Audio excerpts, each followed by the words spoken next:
ఇప్పుడు మొత్తం కౌరవ సైన్యాలకి దిక్కు లేదు. కర్ణుడు పారిపోయాడు, ద్రోణాచార్యుల వారు నీరసించారు, అశ్వత్థామ ఓడిపోయాడు, కృపాచార్యుల వారు ఓడిపోయారు. ఇప్పుడు ఇంక దిక్కెవరు యుద్ధభూమిలో? ఒక్క భీష్ముడు.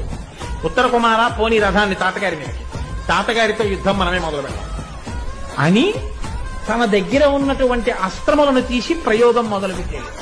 మొదలు పెడితే భీష్ముడు తక్కువడా? ఆయన వాటిని ఉపసంహారం చేశాడు.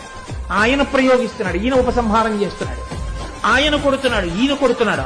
ఆఖరికి అర్జునుడి యొక్క వక్షస్థలంలోకి గురి చూసి బాణములను గుచ్చాడు. ఈయన తక్కువ తిన్నాడా? రథచకు కాపలాగా ఉన్నటువంటి వాళ్ళని కూల్చి భీష్మాచార్యుల వారి యొక్క ధనస్సు విరగ్గొట్టి భీష్ముడి యొక్క భుజంలో ఒక బాణం వెళ్లి లోతుగా గుచ్చుకునేటట్టు వేశాడు. ఆ బాణపు దెబ్బకి తొట్టుబడి నిలబడలేక ఒక్కసారి తూలి రథం యొక్క నొసలు పట్టుకుని నిలబడ్డాడు భీష్మాచార్యుల వారు. చాలు, తాతగారు కూడా అంత కదిలిపోయారు, తూలిపడిపోయారు. అంతకన్నా ఇంకా తాతగారి జోలికి కదా, అది యుద్ధ మర్యాద.